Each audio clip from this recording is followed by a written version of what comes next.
The November rain fell like needles against the hospital windows, each drop a tiny percussion against glass that had witnessed 1,000 births, 1,000 miracles, 1,000 moments where everything changed. Chen sat in the wheelchair at the hospital discharge desk, her 3-week-old daughter sleeping peacefully in her arms, completely unaware that her mother's world was about to shatter into pieces so small they might never fit back together.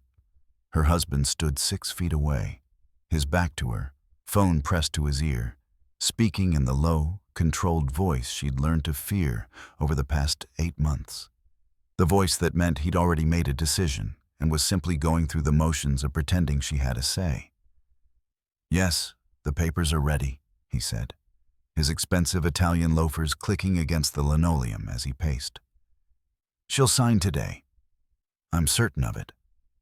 Maya's arms tightened around Lily, 3 weeks old, 7 pounds, with a shock of black hair and her grandmother's stubborn chin. The baby who had arrived early, who had spent 5 days in the NICU fighting to breathe, who had finally come home yesterday only to wake up this morning to parents who could barely look at each other. 4 years ago, Maya had stood in a different hospital, holding her grandmother's hand as the machines beeped their final rhythm. Grandma Lin had squeezed her fingers with surprising strength for someone so close to death, had whispered in Mandarin, "Bao Bei, the money I left you, never tell anyone. Protect yourself first. Men show their true faces when they think you have nothing." Maya had dismissed it as paranoia, the caution of a woman who'd survived too much, who'd fled Shanghai during the Cultural Revolution with nothing but the clothes on her back and a head full of mathematical genius that would eventually build an empire. Now, watching her husband's back, hearing those words, "She'll sign today, I'm certain of it," Maya finally understood what her grandmother had known all along. Some men love you for who you are. Others love you for what they think you can give them. And the most dangerous ones love you until they discover you have nothing left to take. "Mrs. Chen?" The discharge nurse smiled warmly. A kind-faced woman in her 50s who'd helped Maya through those terrifying first days when Lily's oxygen levels kept dropping, when every alarm made her heart stop. "All set. Your husband just needs to pull the car around, and you're free to go." Free to go. The words felt like mockery. Chen, Harvard MBA, rising star of Manhattan's tech investment scene, her husband of 4 years, finally ended his call and turned to face her. His handsome features were arranged in an expression she'd seen 1,000 times before. Patient condescension. Like he was dealing with a particularly slow child who needed simple concepts explained very, very slowly. "Maya." He didn't smile, didn't bend down to kiss her or their daughter, just stood there, 6 feet of expensive suit and cold eyes, like they were strangers waiting for the same elevator. "We need to talk. Can it wait until we get home?" Her voice came out smaller than she intended, softer. The voice of a woman who'd spent 8 months trying to make herself acceptable, trying to shrink into something he might still want. "Lily needs to be fed soon, and no." One word, flat and final. "It can't wait. Sign these." He pulled an envelope from his briefcase, cream-colored, expensive stationery, the kind his family used for everything from wedding invitations to legal documents. Maya's hands started shaking before she even opened it. Inside, divorce papers. 30 pages of legal language that boiled down to one simple message. "You're not worth keeping." "Ryan," her throat closed. What is this?" "Divorce papers." He said it like he was discussing the weather, like he'd just announced it might rain later. "My attorney drew them up last week. Very straightforward, very fair. You get nothing from me, I get nothing from you. Clean break." The nurse made a small sound, something between gasp and disapproval. But Ryan ignored her completely. Last week. Maya's brain struggled to process. You filed for divorce last week. While our daughter was in the NICU, while she was fighting to breathe, you were planning our exit strategy, yes. Ryan checked his watch. Patek Philippe, $80,000, a gift from his father when he closed his first major deal. Look, this marriage was a mistake from the beginning. We both know it. You're not who I thought you were, and frankly, you've become a burden I can no longer afford. Burden. The word hit like a physical blow. I don't understand. Lily stirred in her arms, made the small mewling sound that meant she was waking up, that she'd need to be fed soon. 4 weeks ago, you were excited about the baby. You were talking about names, about converting the spare room into a nursery. 4 weeks ago, I didn't know how bad our financial situation had become. Ryan's voice sharpened with barely controlled anger. 4 weeks ago, I thought your family might actually help us. But your mother made it very clear last week that we're on our own. No trust fund, no inheritance, no secret wealth hidden away. You're exactly as poor as you appear to be. Maya felt the world tilt sideways. Her mother had visited 3 times in the hospital, had brought clothes for the baby, had held Lily and cried happy tears and promised to always be there. And somewhere between those visits and now, Ryan had called her, had asked about money, had revealed himself completely. You married me for money. The words came out flat, distant, like someone else was speaking. This whole time, I married you because I thought you were worth the investment. Ryan's mask finally slipped, revealing something cold and calculating beneath. The Chen family, mysterious origins, your grandmother's connections in Hong Kong, the way your mother always had expensive things, but never discussed where the money came from. I assumed there was wealth being hidden for tax purposes. That you were playing modest to avoid attention. He leaned closer, and Maya instinctively pulled Lily tighter against her chest. Turns out, I was wrong. Your family has nothing. Your mother is living off Social Security and your grandmother's pension. That apartment in Chinatown? Rent-controlled. The antiques your grandmother collected? Worthless fakes. There's no money, Maya. There never was. You've been poor this whole time, and I've been subsidizing your entire family for 4 years. Each word landed like a hammer blow.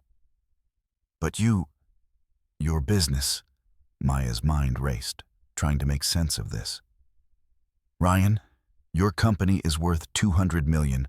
The Series C funding last year is gone. Ryan's laugh was bitter, ugly. Burned through in 18 months. Bad decisions, worse timing, and a pandemic that destroyed our entire business model. We're 3 months from bankruptcy, Maya. 3 months from losing everything. And I'll be damned if I'm going down with a wife and baby dragging me under. The nurse had backed away, phone in hand, probably calling security. Good. Maya hoped she was. So you're leaving us? Not a question. A statement of fact, cold and clear as the rain still beating against the windows. Your daughter is 3 weeks old, and you're leaving. I'm cutting my losses. Ryan pulled out his phone, showed her the screen.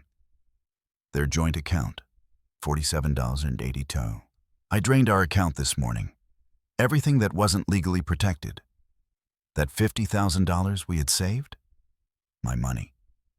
I earned it. I'm keeping it. Maya's vision blurred. $50,000. The emergency fund they'd built over 3 years, the safety net for exactly this kind of crisis, gone. What am I supposed to do? Her voice broke. Ryan, I just gave birth. I have a 3-week-old baby, I don't have a job. I don't have savings. You have your mother. He said it like that solved everything. Move in with her. Figure it out. Women do it all the time. You're smart, you'll manage. He straightened his tie, smoothed his jacket, prepared to walk away from 4 years of marriage and 3 weeks of fatherhood like he was leaving a bad restaurant. Sign the papers, Maya. I left a pen in the envelope. Sign them now, drop them at my attorney's office by Friday, and we can end this cleanly.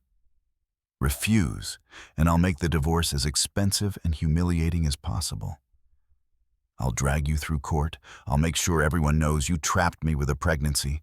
I didn't trap you. The words came out steady now, stronger. Something was shifting inside her chest. Something that felt like steel replacing the softness she'd been carrying for too long. I got pregnant because we were trying. You said you wanted a baby. You said... I say a lot of things. Ryan shrugged. Sign the papers. Don't sign the papers. I honestly don't care anymore. But if you show up at my apartment, if you call me, if you try to contact me in any way after today, I'll get a restraining order. Are we clear? Crystal clear. The man she'd married, the one who'd proposed with her grandmother's blessing, who'd promised to love her in Mandarin so her elderly relatives would understand, who'd held her hand through 16 hours of labor 3 weeks ago, had never existed. This was who Ryan Chen really was, a predator who'd mistaken his prey. Go. Maya's voice didn't shake anymore. Leave. Now. The papers, I said leave. For just a moment, something flickered in Ryan's eyes. Surprise, maybe. Or the first hint of realization that he'd miscalculated something important. Then it was gone, and he was turning, walking away, his expensive shoes clicking against linoleum that had witnessed 1,000 departures, but maybe never one quite this cold. The nurse appeared at Maya's side the moment Ryan disappeared around the corner. Honey? Her voice was gentle, practiced. The voice of someone who'd seen this before, who knew that childbirth sometimes revealed the truth about marriages that had been dying in secret for years. Do you have somewhere safe to go? Someone we can call? Maya looked down at Lily, who had opened her eyes, dark, clear, alert. Her daughter, her responsibility, her reason to keep going when every cell in her body wanted to curl up and never move again. My mother. Her voice sounded far away. I can call my mother. Good. That's good. Let's get you to a private room first. You need time to process this, and you shouldn't be alone. As the nurse wheeled her away from the discharge desk, away from the window where rain still fell like accusations, Maya made a decision. Ryan Chen thought he'd married a poor woman, a nobody, someone whose worth could be measured in bank statements and tax returns. He had no idea, absolutely no idea, that the woman he was divorcing was worth more than his dying company could make in 100 lifetimes. And by the time he found out the truth, it would be far, far too late. 4 years earlier, Maya had met Ryan Chen at a tech conference in San Francisco, back when she was still working as a financial consultant, the vague job title that allowed her to move through business circles without revealing what she actually did. What she actually did was this: save dying companies. Her grandmother had left her more than money. She'd left her an education in mathematics, in investment strategy, in the art of seeing patterns where others saw only chaos. By age 28, Maya had turned her grandmother's $2.8 billion inheritance into $4.1 billion through careful, strategic, invisible investments. She didn't have a flashy office or a public company. She worked through a web of LLCs and overseas accounts, through carefully anonymous investments that saved struggling businesses without anyone ever knowing who their mysterious benefactor was. It was how Grandma Lynn had operated for 60 years. In shadows, in silence, protecting her wealth by making sure no one ever knew it existed. Never let them see the dragon, Grandma Lynn used to say in Mandarin. Let them see the mouse. Then when they try to step on you, remind them what dragons do to fools. Maya had thought it was paranoia, old world thinking from a woman who'd survived too much to ever fully trust again. She'd been wrong. Ryan had approached her during a panel on venture capital, all charm and Harvard credentials, and the kind of confidence that came from never having been told no by anyone who mattered. That question you asked about blockchain infrastructure, he'd said, handing her his business card. Brilliant. I'd love to buy you coffee and discuss it further. Maya should have said no. Should have smiled politely and walked away, protected herself the way Grandma Lynn had taught her. Instead, she'd said yes. The courtship had been textbook.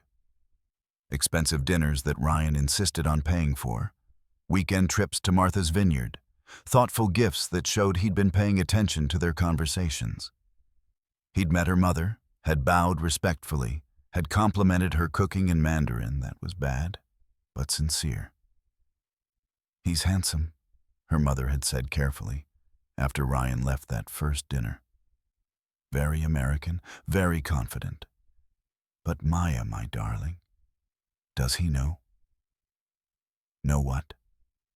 About Grandma Lynn's money. About what you do. No, Maya had been firm about this. And he doesn't need to know. I want someone who loves me for me, not for what I can give them. Her mother had looked sad then, had touched Maya's cheek with a hand that had aged faster than it should have. That carried the weight of 60 years watching people reveal themselves. Then you're testing him, she'd said quietly. Be careful, Bao Bei. Some tests don't end the way we hope. The proposal had come 6 months later, romantic and perfect. Everything Maya had dreamed of. Ryan had taken her to the Chinese garden in Portland, had gotten down on one knee in front of the moon bridge, had asked in halting Mandarin if she would make him the happiest man alive. She'd cried. She'd said yes. She'd believed every word. The wedding had been small, just close family and friends, the way Maya preferred. Ryan's parents had attended, polite but distant, making quiet comments about how charming Maya's mother's rent-controlled apartment was, how authentic the Chinatown restaurant where they held the rehearsal dinner. Maya had told herself it didn't matter. That love could bridge any cultural gap, any class difference, any expectation. She'd been catastrophically wrong. The first year had been good. Ryan's company was growing. Maya's consulting work was thriving. They'd bought a small apartment in Queens that Maya had carefully furnished with pieces that looked modest but were actually quite valuable.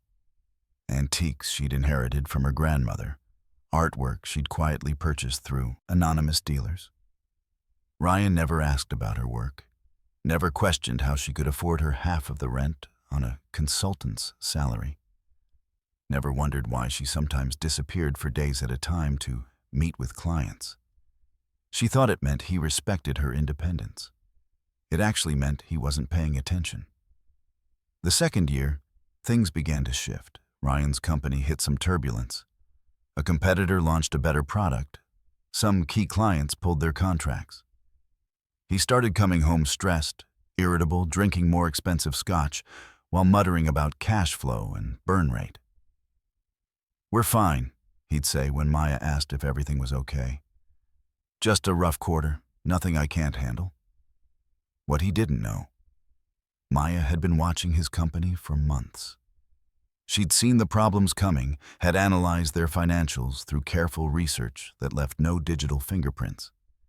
And she'd made a decision that would haunt her for the next 4 years. She saved his company. Not openly, not directly, but through a series of carefully orchestrated coincidences. An anonymous investor bought out a hostile shareholder at exactly the right moment, stabilizing their board. Maya, through one of her Hong Kong LLCs. A major client Ryan had been courting for months suddenly decided to sign, after their CFO received a very compelling financial analysis from an unnamed consultant. Maya, working through a friend's firm. A bank that had been threatening to call in their credit line suddenly extended more favorable terms after someone paid down 30% of their debt anonymously. Maya, through a Swiss account. Over 18 months, Maya pumped $85 million into Ryan's struggling company, always invisibly, always anonymously, always in ways that looked like luck or his own brilliance. His company survived, then thrived, then exploded. By year 3 of their marriage, Ryan was being featured in TechCrunch and Forbes, hailed as a visionary, praised for his strategic pivots and financial acumen. He started attending conferences as a speaker instead of an attendee. Started wearing more expensive suits, started coming home later, and started looking at Maya like she was a relic from his past, an embarrassment from before he became someone who mattered. "Your job," he'd say, not quite looking at her. "This consulting thing. Don't you think it's time to find something more substantial? Maybe work for an actual company?" "I like what I do," Maya would reply, not mentioning that she'd just closed a $300 million deal that morning, that she had a portfolio worth more than his entire company's valuation. "Right, but it's not exactly impressive, is it? When people ask what my wife does, I have to say you're a consultant. It's vague. It sounds like you're unemployed." The words stung, but Maya told herself it was just stress, just the pressure of success changing him temporarily. He'd come back to himself once things settled down. He didn't. Year 4 began, with Maya discovering she was pregnant. She'd been thrilled, terrified, overwhelmed. All the things you're supposed to feel when a life you created starts growing inside you. She'd bought a onesie that said, "Hello World," in English and Mandarin. Had wrapped it carefully, had made Ryan's favorite dinner to tell him. His response? "Are you sure this is the right time?" Right time for what? "A baby. My company's at a critical phase. I'm negotiating Series C funding. I don't know if I can handle the distraction of..." Distraction? The word had felt like glass in her throat. "Ryan, this is our baby." I know. I'm sorry." He'd pulled her close, had arranged his face into something that approximated joy. "You're right. This is good. We can make this work." Make it work, like a business problem to be solved, not a life to be celebrated. The pregnancy had been rough. Severe morning sickness that lasted well into the 2nd trimester, gestational diabetes that required constant monitoring, anxiety that turned every doctor's appointment into a nightmare of what-ifs. Ryan had missed most of the appointments. Too busy with investor meetings, too important to sit in a waiting room for 2 hours while they checked the baby's heartbeat. Maya's mother had come instead. Had held her hand through the ultrasounds, had wiped her tears when the doctor put her on bed rest at 7 months, had moved into their tiny apartment to help.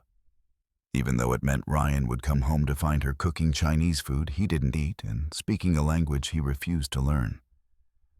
"Your husband works very hard," her mother would say carefully, diplomatically, in the way of women who'd learned to hold their tongues through decades of watching men fail to be what they should be.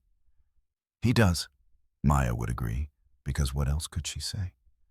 That she was starting to realize her marriage was a mistake? That the man she'd loved was revealing himself to be someone she didn't recognize? That she was about to have a baby with a stranger? The birth had come 3 weeks early. Maya's water broke at 2 a.m. on a Tuesday, and Ryan hadn't been home. She'd called him 17 times before he finally answered at 4 a.m., his voice groggy and annoyed. "I'm in labor," she'd gasped, another contraction making her double over. "Okay. Do you need me to come home? Do you need me to come home?" As if it were optional. As if she might say, "No, that's fine, I'll just handle this solo." "Yes, Ryan. I need you to come home. I need you to take me to the hospital." He'd arrived 40 minutes later, smelling like perfume that wasn't hers, offering excuses about a late meeting that didn't make sense. Maya had been in too much pain to argue, too focused on the baby who was coming, whether either of them was ready or not.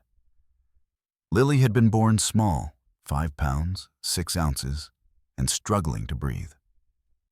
They'd rushed her to the NICU immediately, and Maya had only gotten to hold her daughter for 30 seconds before she was taken away, before the doctors started talking about oxygen levels and lung development and things that meant your baby might die. Ryan had stayed for 4 hours.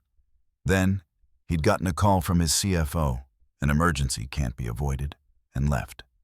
Maya spent the next 5 days in that NICU, sitting beside an incubator, watching her tiny daughter fight for every breath while machines beeped and alarms went off and nurses spoke in calm voices that made everything seem even more terrifying. Ryan visited twice, both times for less than an hour, both times spending more time on his phone than looking at his daughter. And then, the day before Lily was discharged, the day when Maya thought they might finally be a real family, Ryan's mother had called. No. Called wasn't the right word. Interrogated was more accurate.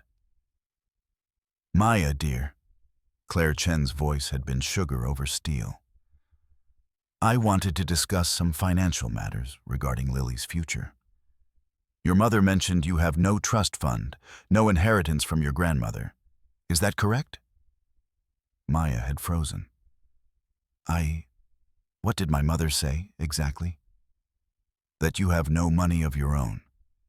That you've been living off Ryan's salary. That your grandmother left nothing but debts and that apartment in Chinatown." A pause, delicate and poisonous. "Maya, you haven't been deceptive about your financial situation, have you?" "No." The lie came easily, practiced. "My grandmother was a seamstress. She saved what she could, but there's no fortune. I work as a consultant. I make enough to contribute to our household." Another pause, longer this time. Then, "I see. Well, Ryan should know this. It's important for him to understand the full picture of his obligations." Maya had known, in that moment, exactly what was about to happen. She'd known, and she'd been powerless to stop it. The next morning, Ryan showed up at the hospital with divorce papers. And now, 3 weeks after giving birth to a daughter who'd fought to survive, Maya sat in a wheelchair holding that daughter while a nurse made phone calls and her entire world rearranged itself into something she barely recognized. Her phone buzzed. A text from her mother. "On my way. 30 minutes. Stay safe, Baobei." Maya looked down at Lily, who was awake now, staring up at her mother with dark eyes that saw everything and understood nothing. "Your father," Maya whispered in Mandarin, "is the stupidest man who ever lived. And by the time I'm done, he's going to know it." Lily yawned, unimpressed by her mother's promises. But promises made to babies are the most sacred kind. And Maya Chen had never broken a promise in her life.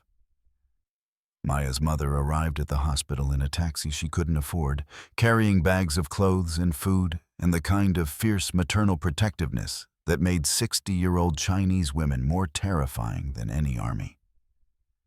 Chen Wei had raised Maya alone after her husband died when Maya was 6. She'd worked 3 jobs, seamstress by day, house cleaner by night, weekend dim sum server in Chinatown to put food on the table and keep them in that rent-controlled apartment in Chinatown that Ryan's family had sneered at. What Ryan's family didn't know, Chen Wei had been doing exactly what her mother-in-law had taught her. Staying invisible, working jobs that left no digital footprint, hiding wealth so perfectly that even government auditors couldn't find it. She walked into that hospital room like a general assessing a battlefield. "Where is he?" First words out of her mouth. Not, "How are you?" Not, "Let me hold my granddaughter." Just, "Where is that bastard?" "Gone." Maya's voice sounded hollow even to her own ears. Mom, he filed for divorce. He drained our account. He said I'm too poor to be worth keeping." For a long moment, Chen Wei said nothing, just stood there, 60 years old and 5 feet 2 inches tall, shaking with a rage so pure it seemed to make the air around her shimmer. Then she smiled. Not a happy smile, not a warm smile.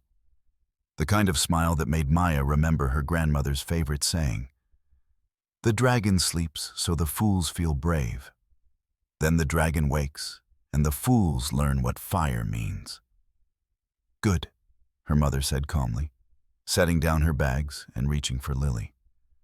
"Let me hold my granddaughter. Then we need to talk." They talked in the hospital room, the door closed. Maya finally eating real food for the first time in days, while her mother held Lily and spoke in Mandarin so rapid fire that Maya had to concentrate to keep up. "Your grandmother left specific instructions," Chen Wei began. "She knew this day would come. She said, when the husband shows his true face, when he divorces her for being poor, that's when Maya learns what she really is." "What does that mean?" Chen Wei reached into her enormous purse. The fake leather one she'd carried for 20 years, the one that looked like it came from a Chinatown street vendor, and pulled out an envelope, cream-colored, expensive, embossed with the logo of Ashford and Partners, one of the most prestigious law firms in Manhattan. "Your grandmother paid them a retainer 20 years ago," her mother said quietly. "Paid them to hold this letter until the day you needed it most. I called them this morning, after you texted me what happened. They're expecting you tomorrow at 2 p.m. Maya took the envelope with shaking hands.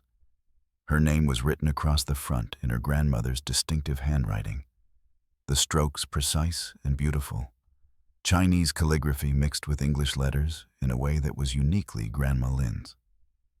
Inside, a single page, written in Mandarin. "My precious Maya, if you're reading this, then the man you married has revealed himself. I am sorry for this pain, but not surprised by it.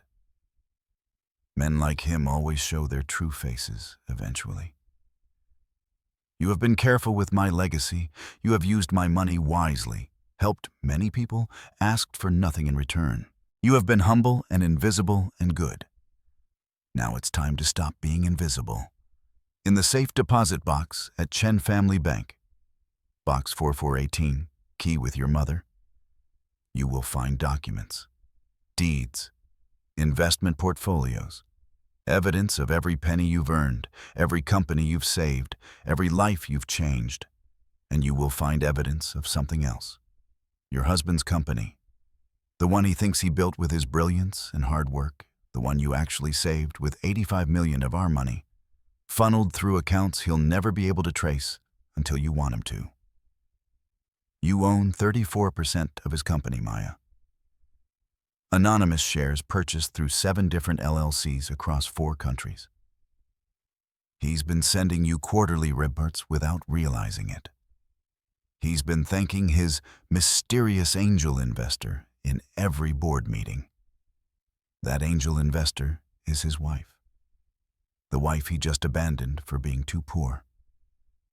Now, my darling granddaughter, you have a choice. You can stay humble. You can forgive him. You can reveal yourself quietly and rebuild. Or you can remind him what dragons do to fools. The choice is yours. The power is yours. It always was. Your grandmother, Lin Mei Ling Maya, read the letter 3 times. Then a 4th. Each time the words rearranged themselves in her mind, connecting dots she'd never noticed before. 34%. She owned 34% of Ryan's company. "I didn't know," she whispered. "Mom, I never knew she was buying shares. I thought I was just helping anonymously. I thought she was smarter than all of us," Chen said softly, still rocking Lily. "She knew you'd save him. She knew you'd love a man who didn't deserve it. So she made sure that when he left you, when he showed you who he really was, you'd have the power to destroy him completely."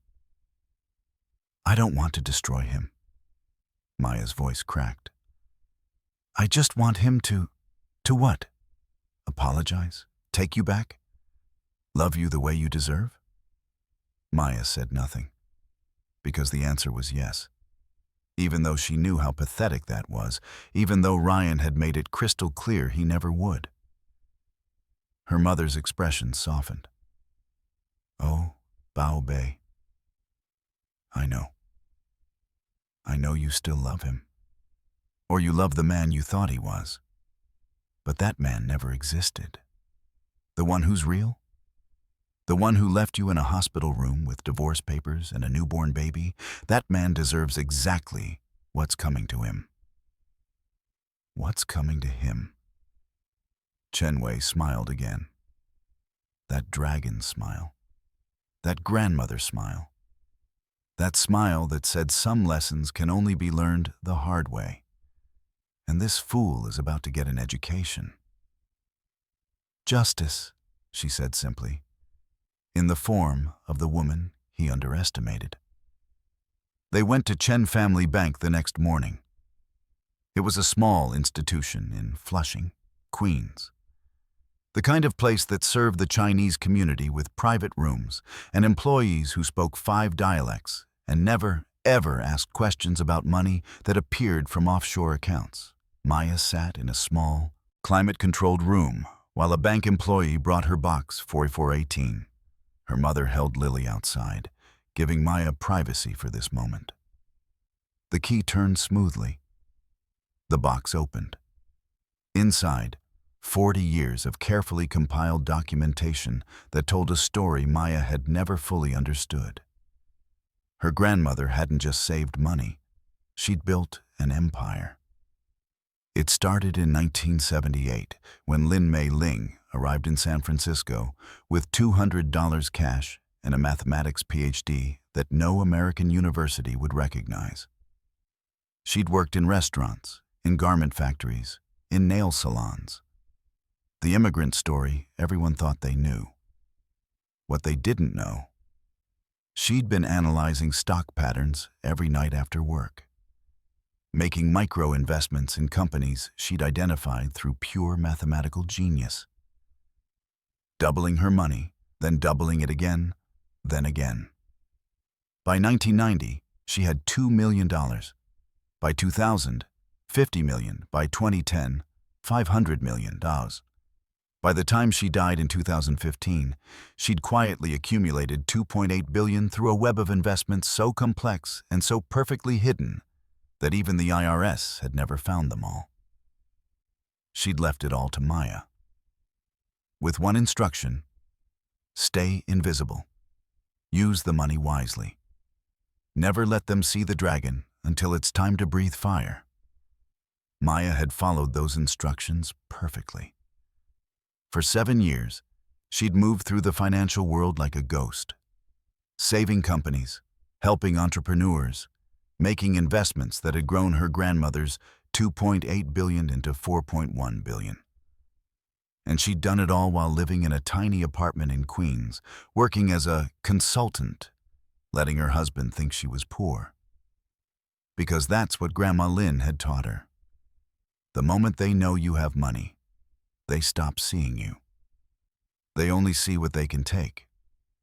Now, Maya pulled document after document from the safe deposit box.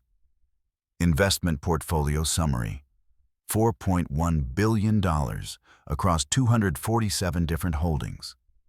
Real estate in Shanghai, Hong Kong, and San Francisco. Venture capital stakes in 63 startups. Controlling interests in 4 mid-sized tech companies. An art collection worth $180 million. Municipal bonds, offshore accounts, cryptocurrency holdings acquired in 2012 when everyone thought Bitcoin was a joke. Ryan's company documents. Every anonymous investment Maya had made, all carefully documented with dates, amounts, and the LLCs used to disguise the source. 85 million total. Purchased in small increments over 18 months, always at moments when the company desperately needed capital. The math was damning. Without Maya's money, Ryan's company would have declared bankruptcy in July 2021. Instead, it was now valued at $200 million, with Ryan being hailed as a visionary. And Maya owned 34% of it. More than Ryan himself, who diluted his shares to bring in other investors. More than any of his board members. More than anyone except the venture capital firm that held 38%. And that firm's managing partner was someone Maya had been quietly investing with for 5 years. One phone call, and she could control Ryan's company completely. Evidence files. This was the section that made Maya's hands shake. Grandma Lynn hadn't just tracked Maya's investments. She'd tracked Ryan. Every board meeting, every financial disclosure, every interview where he'd praised his mystery angel investor who'd saved his company. Every time he'd accepted credit for turnarounds that Maya had orchestrated. Every award he'd won for financial acumen that was actually her grandmother's strategic genius filtered through Maya's calculations. There was even a video file, security footage from a board meeting 6 months ago, where Ryan had stood up and announced, "I want to thank our anonymous benefactor again.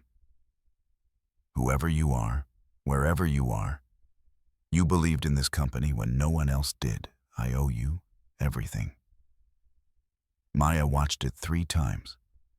Watched her husband, the man who'd just left her for being too poor, thank his wife for saving him without knowing he was thanking his wife. The irony was so perfect, it actually hurt. At the bottom of the box, a letter from Grandma Lynn's attorney, Robert Chen, no relation to Ryan despite the common surname, explaining the legal framework. Dear Maya, your grandmother established what we call an invisible firewall for your assets. Everything is structured through a network of LLCs, trusts, and offshore accounts that are completely legal but nearly impossible to trace back to you without your explicit permission. Your husband cannot touch your wealth. It's protected by prenuptial documents he signed without reading. Remember that 3-page rental agreement paperwork before your wedding? Your grandmother slipped real prenup language into page 2, legally binding. The divorce he's filing will give him exactly what he's asking for. Nothing from you, nothing from him. He'll think he got what he wanted. What he won't realize until much later, he's walking away from the woman who owns more of his company than he does. When you're ready, if you're ready, I have a strategy folder that your grandmother prepared. She called it Operation Dragonfire. I think you'll find it enlightening. Please call my office at your earliest convenience. We have much to discuss. Robert Chen, Escuno, Ashford and Partners. Maya sat in that small, climate-controlled room for 2 hours. She read every document twice, took pictures of everything with her phone, uploaded it all to encrypted cloud storage. Then she closed the box, returned the key to her mother, and walked out of Chen Family Bank with her daughter in her arms and a decision forming in her mind. Ryan thought he'd divorced a poor woman. He'd actually divorced the woman who'd saved his life's work. And now she was going to teach him a lesson that would echo through every boardroom in Manhattan. Never, ever underestimate the woman who made you. Robert Chen's office occupied the entire 47th floor of a midtown skyscraper. Floor-to-ceiling windows offered views of Manhattan that made you feel like you were floating above the city, like you could see all the way to the edges of human ambition. Maya had been here once before, 7 years ago, when she'd first inherited her grandmother's fortune. Back then, she'd been overwhelmed, grieving, barely able to process the enormity of what had just fallen into her lap. Now she walked in with Lily strapped to her chest and a clarity she'd never possessed before. The receptionist recognized her immediately, a woman in her 60s who'd probably worked for Grandma Lynn back in the day. "Ms. Chen, Mr. Chen is expecting you. Please, go right in." The name similarity had always been confusing, but Robert Chen had explained it years ago. There are 5 million Chens in China. Your grandmother and I aren't related by blood, but we're bound by something stronger. Respect for what women can build when given the chance.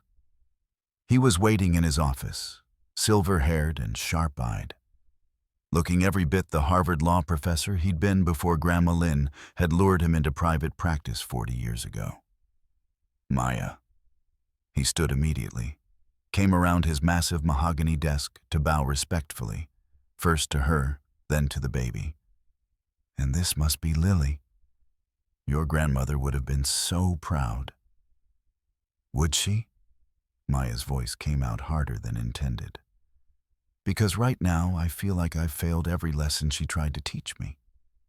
I married a man who only wanted me for money I pretended not to have. Then he left me when he thought I actually didn't have it. That's not wisdom. That's stupidity." "No." Robert's voice was firm. "That's trust. You trusted that love could exist without transaction. Your grandmother would say that's exactly the kind of test that separates gold from brass." He gestured to the sitting area, leather couches arranged around a coffee table where he'd already laid out documents. "Please sit.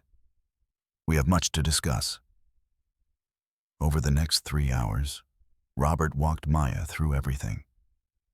The full scope of her wealth, the structure of her investments, the legal protections her grandmother had built around every dollar.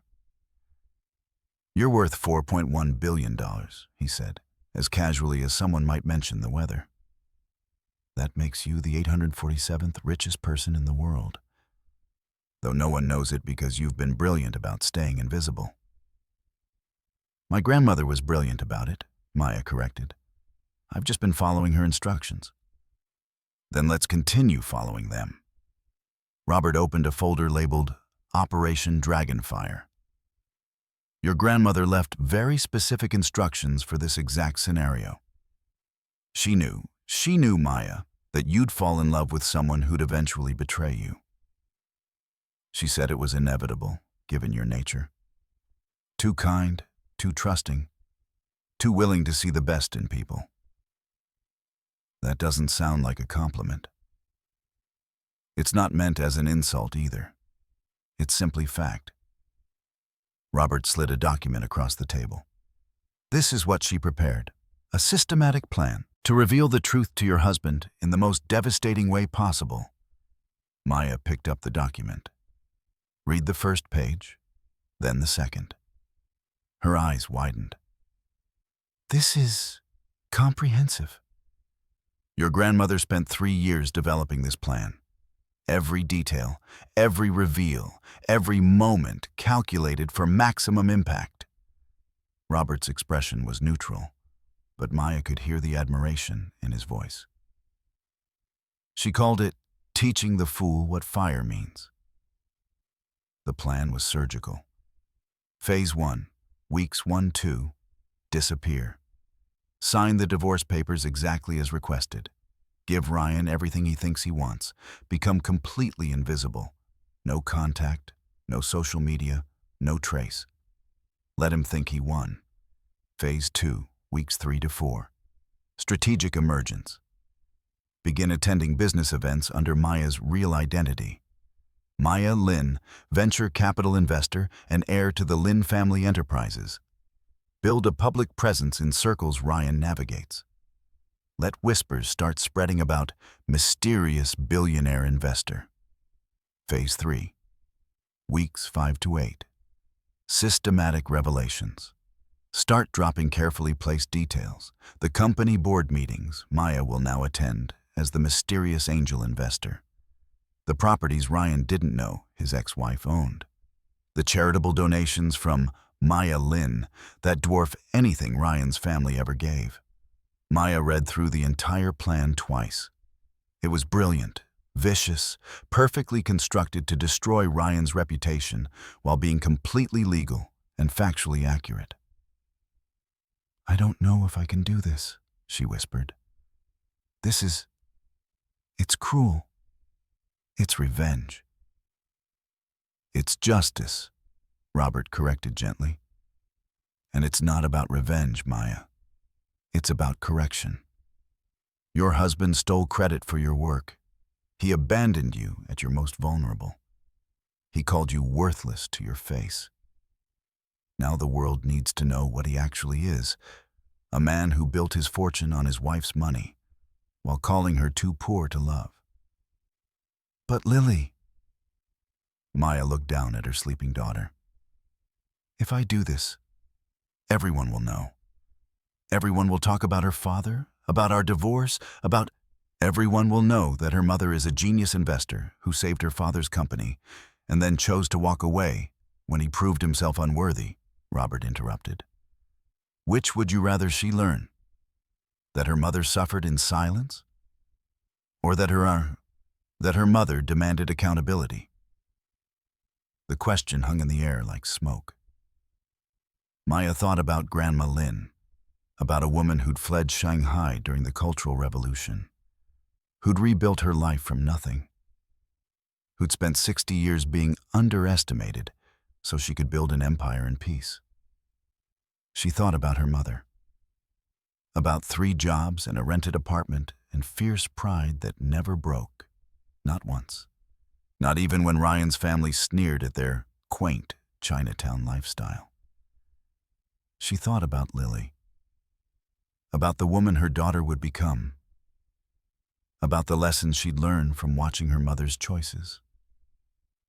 "Show me phase 1, Maya said finally. "Let's start with disappearing."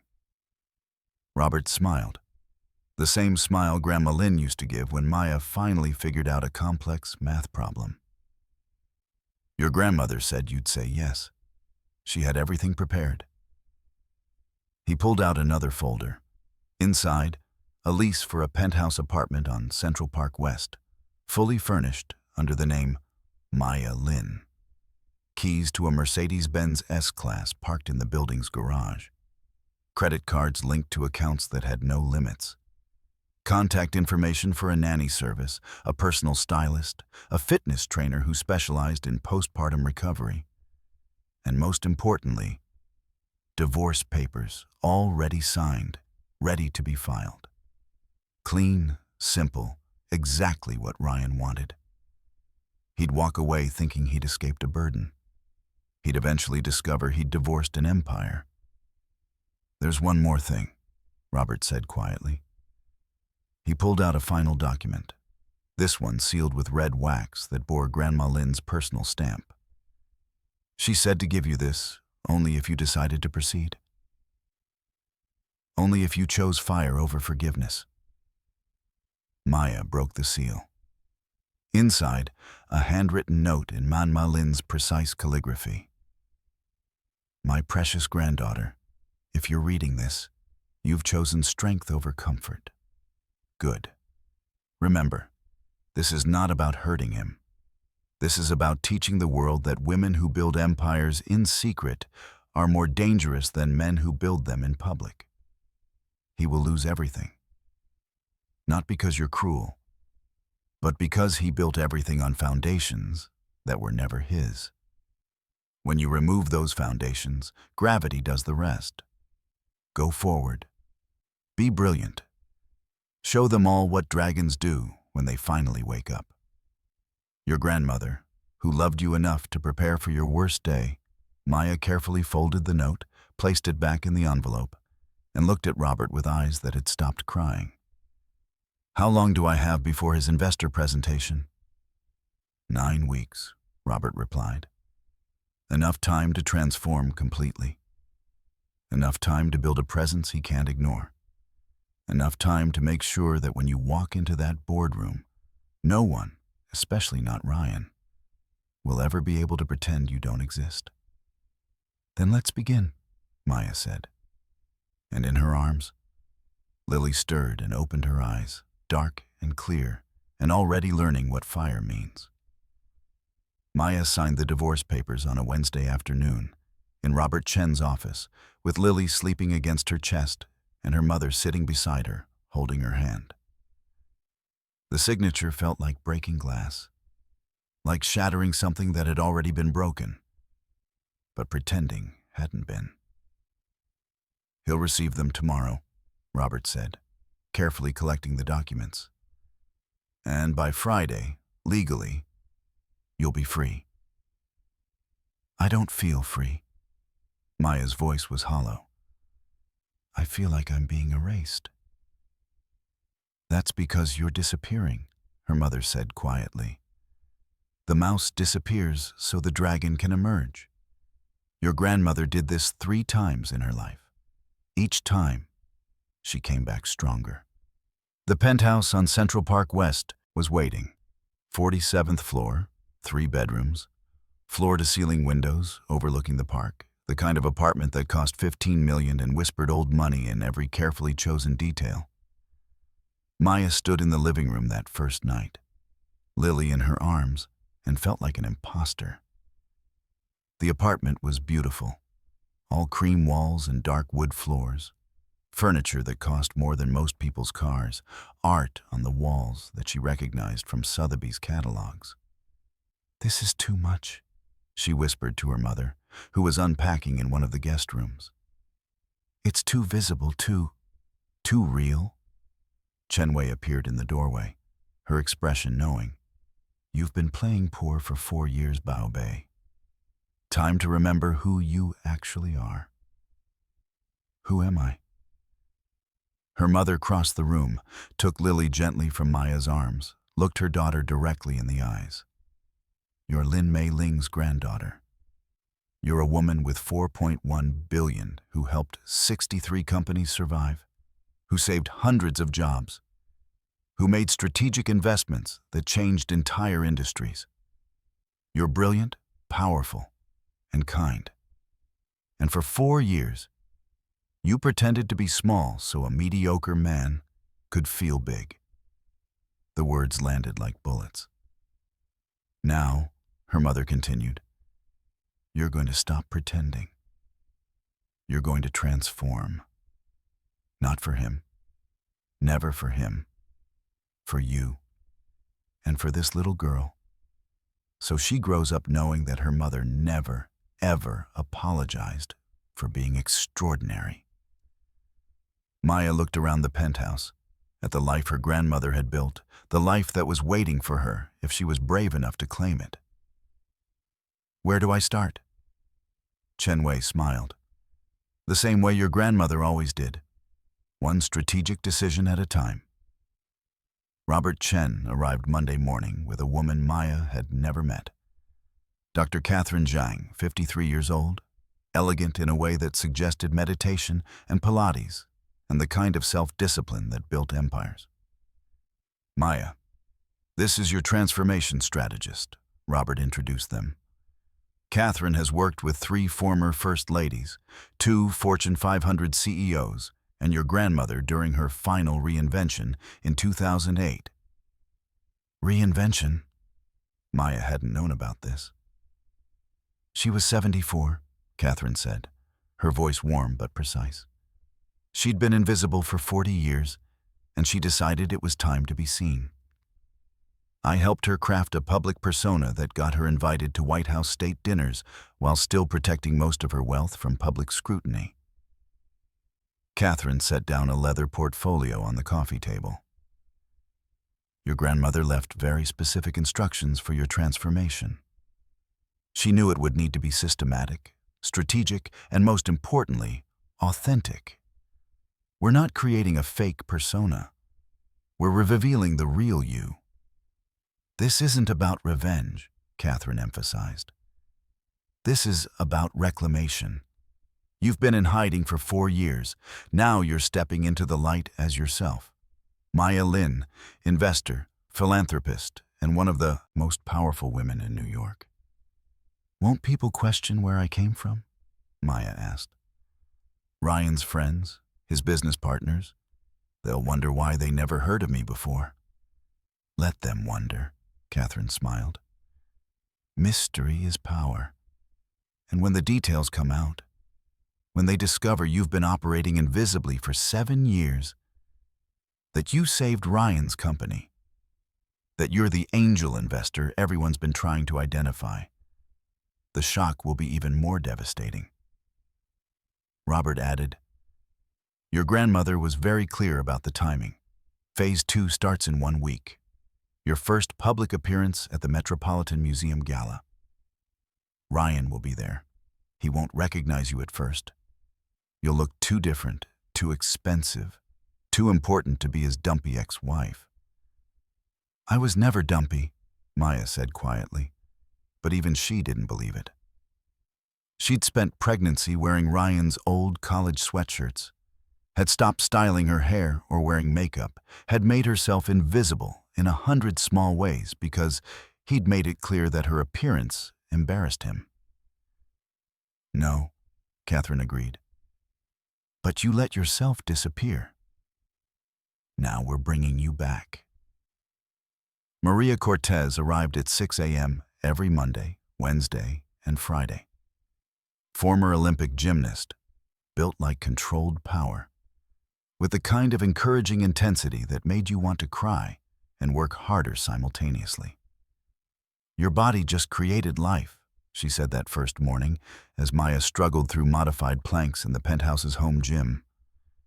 Don't apologize for how it looks. Thank it for what it did. Then let's make it strong enough to break anyone who tries to hurt you again.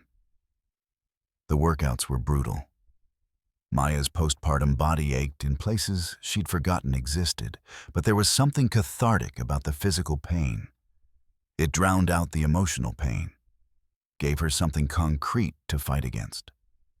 By the end of week 3, she could do 20 push-ups. Not many, but 20 more than she'd done in 4 years. Dr. Sarah Kim, the nutritionist, focused on energy rather than aesthetics. You're nursing. You're healing. You're building a new life. You need fuel, not deprivation. Meals became strategic. High-protein breakfasts, complex carbs for sustained energy, healthy fats for hormone balance. Nothing forbidden, but everything intentional. Maya lost 4 pounds that first week, not from dieting, from finally having enough energy to move, to think, to exist as more than just survival mode. Week 4. James Morrison, the stylist, arrived with an entourage and color swatches and opinions about everything Maya owned. Burn it, was his verdict on her entire closet. All of it. You dressed like someone's disappointed aunt. We're dressing you like the woman who bought the building. The shopping expedition took 3 days. Bergdorf Goodman, private appointments where sales associates brought pieces to a private suite where Maya could try things on while Lily napped and her mother watched with barely concealed glee. That one, Chen said decisively when Maya emerged in a midnight blue sheath dress that cost 4,200 yen. That's the dress of a woman who owns things. Shoes. Louboutin, Manolo Blahnik, Saint Laurent. Not just heels. Power in physical form. Jewelry, nothing ostentatious. Simple pieces that whispered real and expensive without screaming. A new wardrobe for every occasion. Business meetings, sharp suits in jewel tones. Charity events, elegant gowns that suggested old money. Casual wear, $1,000 jeans worn with cashmere sweaters. and most importantly, confidence. James taught Maya to stand differently, to walk like she owned every room she entered, to make eye contact instead of looking at the floor. "You're not asking permission to exist anymore," he said. "You're granting the world permission to witness you." By week 4, Maya had lost 9 pounds total. Her face had more angles. Her body was starting to remember what strength felt like. Week 5. The Metropolitan Museum Gala was approaching. Catherine Zhang met with Maya 3 times that week, coaching her on every detail. "Ryan will be there," Catherine said. "His company bought a table, $100,000 sponsorship. He'll be with his board members, probably some investors he's trying to impress." "And I'll be?" "At the Diamond Circle table, $500,000 donation level. Next to the mayor's wife, 2 museum board members, and a tech billionaire Ryan has been trying to get a meeting with for 2 years. Maya's stomach twisted. "He'll see me. Eventually. But he won't recognize you at first. You'll be 60 pounds lighter, perfectly dressed, surrounded by the kind of power he spends his life chasing. By the time he realizes who you are, you'll already have made an impression that can't be undone." They practiced conversation topics: art markets, philanthropy strategies, the tech industry's responsibility to society. Nothing about Ryan. Nothing that revealed their connection. "If he approaches you," Catherine instructed, "be polite but distant. Treat him exactly like you'd treat any other stranger at a business function. Professional courtesy, nothing more." "What if he—" Maya hesitated. "What if he recognizes me and makes a scene?" "He won't. Men like Ryan don't make scenes. They calculate. And when he calculates who you are, when he realizes what he walked away from, he'll be too shocked to do anything but smile and pretend everything's fine." That week, Maya lost 3 more pounds. 12 total. Her clothes fit differently. She fit differently in her own skin. Week 6. Dr. Ellen Marsh's therapy sessions were harder than the workouts. "Tell me about the moment you knew," Ellen said one afternoon. She was 58, gray-haired, with eyes that had seen every variation of human cruelty and somehow still chose kindness. "Knew what?" "That your marriage was over. Not the moment he handed you divorce papers. The moment before that, when you knew in your bones it was coming." Maya closed her eyes. Remembered.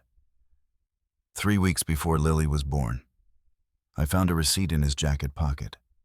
Dinner at Per Se, 800 or 7 for 2. It was dated the night he told me he was working late, that he'd grabbed takeout at the office. And you didn't confront him. I convinced myself it was a client dinner, that the receipt showing 2 glasses of wine and shared dessert didn't mean what it obviously meant. I made excuses because I was 8 months pregnant and terrified that if I pushed, he'd leave. "So you shrunk," Ellen said gently. "Made yourself smaller, quieter, more acceptable, hoping that if you were good enough, small enough, undemanding enough, he'd stay." "Yes." The word came out broken. "And he left anyway." "Yes." Ellen leaned forward. "Maya, I need you to understand something crucial. You could have been perfect, and he still would have left. Because the problem was never you, it was him. He's a man who only values things that make him look good, feel powerful, or generate profit. Love without transaction confuses him." Maya nodded, but the words felt like they were bouncing off protective glass rather than sinking in. "We'll work on this," Ellen promised. "Getting you to believe that his failure to love you correctly is his failure, not yours. But it takes time." That week, Maya lost 2 more pounds, 14 total. Her reflection was starting to look like someone she dimly remembered from before Ryan. Week 7. Patricia Liu, the executive coach, was terrifying in the best way. Mid-40s, former Harvard Business School professor, had trained 3 Fortune 500 CEOs and wouldn't tolerate anything less than excellence. "Your posture is apologetic," she said during their first session. "You sit like you're asking permission to occupy the chair." Maya straightened. "Better. Now speak like you own the room." They practiced for hours. Voice modulation, deeper, slower, more controlled. Body language, open, confident, claiming space. Boardroom strategy, when to speak, when to listen, how to disagree without seeming disagreeable. "In 2 weeks, you're walking into Ryan's investor presentation," Patricia reminded her. "Every board member, every investor, every person he's impressed with his vision will be there. And you're going to stand up and reveal that you've been funding his vision the entire time." "What if I freeze? What if I can't?" "You won't freeze. Because you're not the scared woman who signed divorce papers 4 weeks ago. You're Maya Lin, and you're about to teach a very expensive lesson about underestimating women." They practiced the reveal, over and over, until Maya could deliver the facts without her voice shaking, without her hands trembling, without any visible sign that her world had recently imploded. "The key," Patricia explained, "is appearing calm while they fall apart. Ryan will lose his composure, his board will panic, and you'll stand there like ice, delivering facts they can't deny, watching everything they thought they knew rearrange itself." That week, Maya lost 3 more pounds, 17 total. She'd started jogging in Central Park before dawn, Lily in a high-end jogging stroller, feeling her body remember what power felt like. Week 8. The Metropolitan Museum Gala was tomorrow night. Maya stood in front of her bathroom mirror, floor to ceiling, ruthlessly honest, and assessed what 8 weeks had created. 41 pounds gone. Not through starvation, but through finding herself again. Through remembering that her body could be strong, could be powerful, could be something other than Ryan's disappointing investment. Her face had angles again, cheekbones that had been hiding under grief weight, a jawline that looked determined rather than defeated. James Morrison had chosen her dress personally, a champagne-colored silk gown that cost $8,700 and looked like liquid gold when she moved. Thin straps, fitted bodice, flowing skirt that whispered elegance with every step. Jewelry. Her grandmother's jade pendant, worth $200,000, looked like costume jewelry to anyone who didn't know. Simple diamond studs, 3 carats each, but tasteful. Her mother's gold bracelet, worn for luck. Hair, professionally styled in soft waves that framed her face, making her look simultaneously powerful and approachable. Makeup, natural but polished, emphasizing her eyes, keeping everything else understated. She looked like money, old money. The kind of wealth that didn't need to announce itself because everyone could feel it in the room's atmospheric pressure change. "Your grandmother would weep with pride," her mother said from the doorway. Chen was in her own elegant dress, $2,000, conservative, perfect for a woman who'd spent 40 years being invisible, and was now ready to be seen as the matriarch she'd always been. "I'm terrified," Maya admitted. "Good. Fear means you're alive. Fear means you care. Fear means this matters." Her mother crossed the room, took Maya's hands. "But you're also ready. You're strong. And tomorrow night, you're going to walk into that gala and remind the world what women can do when they stop apologizing." Lily was with a nanny for the evening, a woman Robert had vetted extensively, Someone with 15 years of experience and references that included 3 diplomatic families. "Mama loves you," Maya whispered, kissing her daughter's forehead before leaving. "Mama is doing this for both of us. So you grow up knowing that women don't shrink when men fail them. They rise." Lily gurgled, grabbed Maya's jade pendant, held on tight. "That's right," Maya smiled. "Hold on tight. Tomorrow, everything changes." Week 8. The Metropolitan Museum Gala.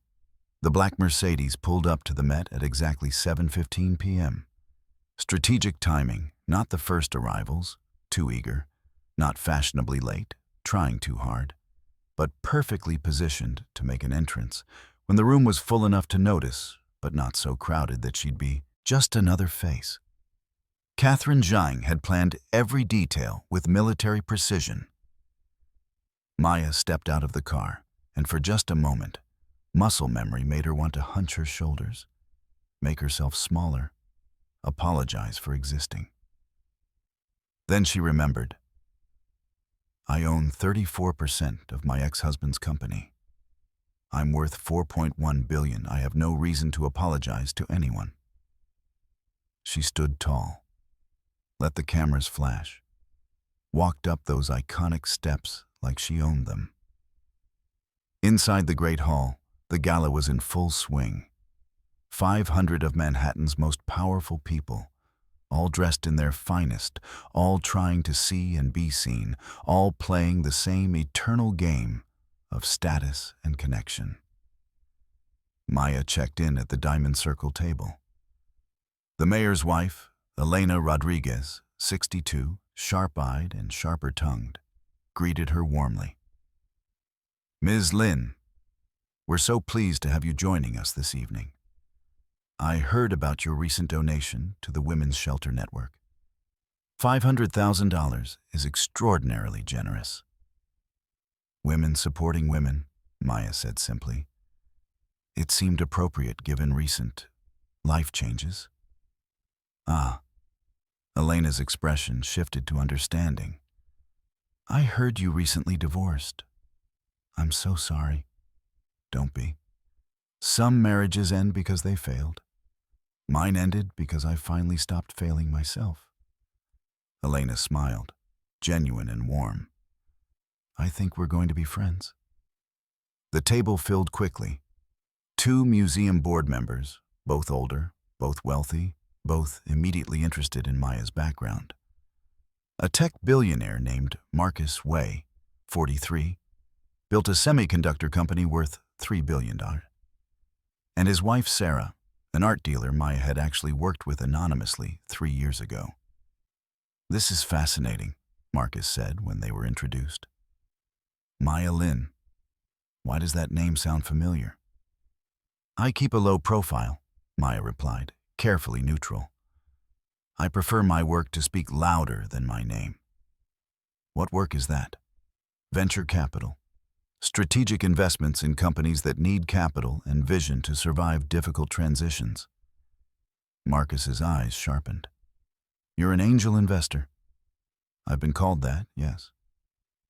"How long have you been in the field?" 7 years, roughly. "Since inheriting my grandmother's investment portfolio." The partial truth, perfectly delivered.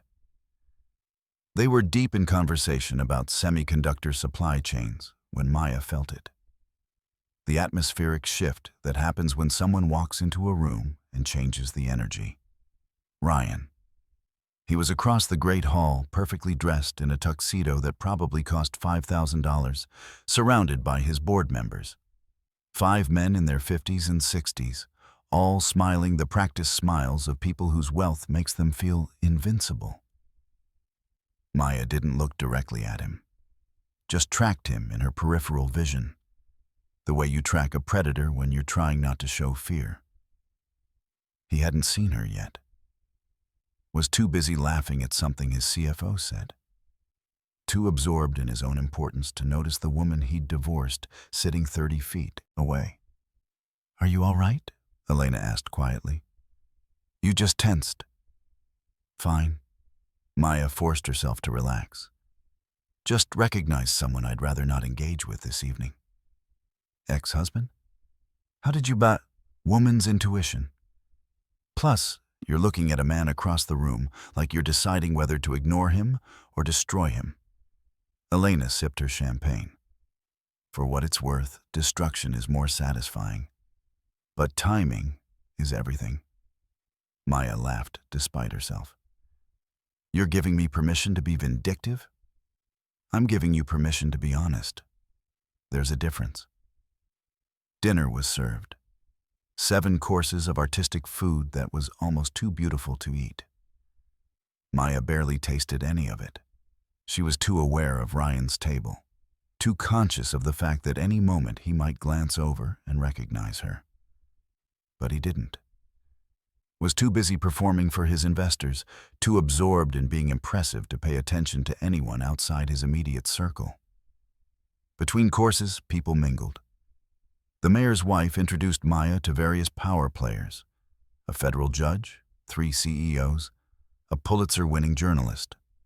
Each conversation was carefully navigated, establishing Maya as someone worth knowing, someone whose name they'd remember. And through it all, Ryan never looked her way. It was Marcus Way who finally made the connection. "Wait," he said suddenly during dessert. "Maya Lin. You're the mystery investor everyone's trying to identify. The one who's been saving struggling tech companies for the past 5 years." The table went quiet. All eyes turned to Maya. "I don't know what you're talking about," she said carefully. "Yes, you do." Marcus was grinning now, excited by the puzzle piece clicking into place. "There's been a rumor in venture capital circles. An anonymous investor who specializes in last-minute rescues. Companies that are weeks from bankruptcy suddenly getting capital injections from untraceable LLCs. But the investments are always brilliant, always timed perfectly, and the investor never takes board seats or public credit." He leaned forward. "That's you, isn't it? You're the ghost investor." Maya sipped her champagne, buying time. This wasn't how the reveal was supposed to happen. The plan had been to stay anonymous until the investor presentation in 2 weeks. But plans change. Dragons adapt. "I prefer to let my investments speak for themselves," she said finally. "Taking credit publicly often leads to complications." "Like what?" Sarah Way asked, fascinated. Maya's eyes finally tracked to Ryan's table. To her ex-husband, still laughing, still oblivious, still believing he'd built his company through his own brilliance. "Like the men I invest in taking credit for my work," she said quietly. "Like being married to someone who thinks he's a genius because I made him look like one. Like walking away with nothing when, actually, I own more of his company than he does." The table went dead silent. "Your ex-husband," Elena said slowly, putting pieces together. "Is he here tonight?" "He's sitting over there."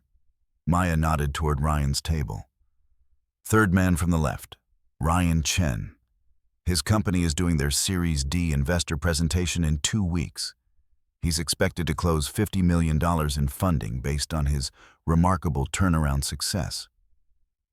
Marcus's eyes widened. "Ryan Chen? Tech Logistics Ryan Chen?" "The same. But his company was dead 3 years ago. Everyone said so. Then this mystery investor appeared and..." Marcus stopped, stared at Maya. "Oh my God. Now you understand," Maya said calmly, "why I prefer to stay anonymous. You saved his company." Sarah's voice was disbelieving. "You invested millions, pulled him back from bankruptcy, and then he divorced me 3 weeks after I gave birth because he thought I was too poor to be worth keeping." Maya's voice didn't shake, didn't waver. She'd practiced this moment for weeks. "He called me a burden. He drained our joint account. He left me in a hospital room with divorce papers and our 3-week-old daughter. Elena Rodriguez's face transformed into something that would have terrified small nations. Are you telling me that Ryan Chen's entire success story is built on his ex-wife's money? 34% of his company's stock, purchased anonymously through 7 different LLCs across 4 countries. Maya pulled out her phone, showed them the documentation Robert had prepared. I own more of his company than any single investor, except the VC firm that holds 38%. And their managing partner is someone I've been working with for 6 years. She showed them the board documents, the investment records, the trail of anonymous capital that had rescued Chen Tech Logistics at exactly the moments it was about to collapse. One phone call, Marcus breathed, and you could control his company completely. I could, Maya agreed, but I'm not going to. I'm simply going to attend his investor presentation in 2 weeks, reveal who I actually am, and let every board member and potential investor know exactly who's been funding his vision all along. He's going to lose everything, Sarah said. He's going to lose the lie, Maya corrected. The truth is, his company can continue just fine without him. It never needed Ryan Chen. It needed capital and strategy, which I provided. Which means he's expendable, and the investors will realize that the moment I stand up and tell them who I am. Elena was smiling now. I like you. I really, really like you. The feeling is mutual. What's your long game? Marcus asked.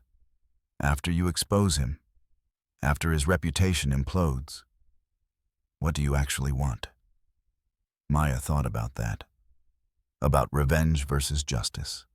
About what Grandma Lynn's letters had said. This isn't about hurting him.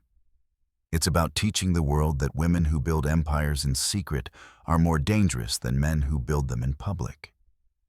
I want him to know, she said finally, that the woman he called worthless is the reason he exists professionally. I want every handshake he makes, every deal he closes, every investor he impresses. I want all of them to know he's only there because his ex-wife allowed it. I want his success to be forever tainted by the knowledge that he built nothing. I did. And he threw me away without even realizing what he was losing. That's not revenge, Elena said approvingly. That's correction. Exactly. The speeches began shortly after. Museum board members thanking donors, highlighting new exhibitions, celebrating the intersection of art and philanthropy. Maya barely listened. She was watching Ryan, who was finally glancing around the room, scanning tables, probably looking for potential investors to schmooze. His eyes passed over Maya's table once, twice. The third time, they stopped. I'm a shareholder, Maya said calmly, not standing, not raising her voice, just stating facts. I have every legal right to attend. Please, continue your presentation. I'm very interested to hear about these strategic pivots that saved your company. The board members were looking at each other. Robert had warned Maya about this. None of them knew she existed. Ryan had never mentioned his divorce, had never told anyone about his ex-wife. To them, she was a complete stranger claiming to be a shareholder. Ryan's CFO, Michael Chen, no relation, stood up. I'm sorry, Ms. Lin, Maya Lin. Ms. Lin, we don't have any shareholders by that name in our. You have 7 LLCs registered across 4 countries that have purchased equity over the past 3 years, Maya interrupted. She pulled out her tablet, pulled up the documentation, showed it to him. Thunder Mountain Holdings, Pacific Ventures Group, Lin Family Enterprises, Chen Dynasty Capital, Jade Phoenix Investments, Silent Dragon Holdings, and Crimson Bridge Partners. Ring any bells? Michael's face went white. Those were the names of their mystery investors, the anonymous benefactors who'd appeared exactly when the company needed capital most. Those are... You're saying you're... He looked at Ryan, who looked like he was about to vomit. I'm saying those LLCs all belong to me, Maya continued calmly.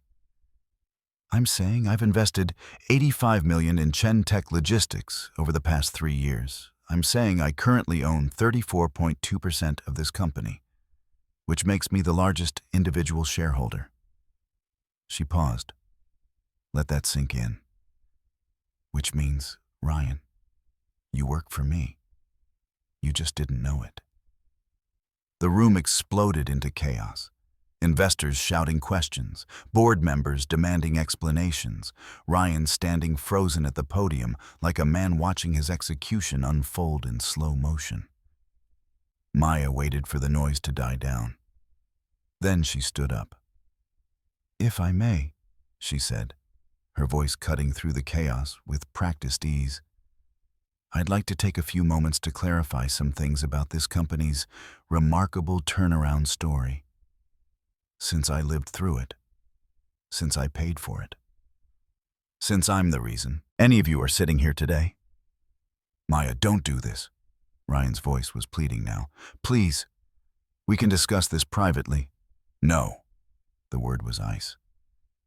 You made this public when you divorced me 3 weeks after I gave birth to your daughter. You made this public when you called me worthless in a hospital room.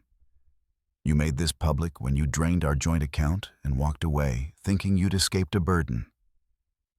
Now I'm making it public that everything you think you built, I built. And you're about to understand exactly what that means. She walked to the front of the room. Ryan stepped back automatically, and Maya took his place at the podium like she'd been born to stand there. Hello? She said to the room full of shocked investors. My name is Maya Lin. 3 years ago, I saved this company from bankruptcy. Today, I'm going to explain how and why and what happens next. November 2029. Lily was 6 years old now, starting first grade, already showing signs of her grandmother's mathematical genius and her mother's strategic mind. The Chen Lin Foundation had helped 47,000 women rebuild their lives over 5 years. It had become one of the most respected women's organizations in the country, with satellite offices in 12 major cities. Maya had written a book, Building Empires in the Shadows, a memoir of invisible power and visible justice. It became a New York Times bestseller, required reading in business schools across the country.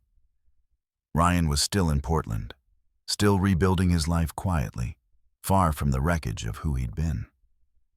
They hadn't spoken in 5 years, probably never would again. And that was fine, because Maya's life wasn't about Ryan anymore. Hadn't been for a long time. It was about the foundation she'd built, the women she'd helped, the daughter she was raising, the legacy she was creating. It was about the lesson Grandma Lin had spent 60 years teaching. Real power doesn't announce itself. It waits. It watches.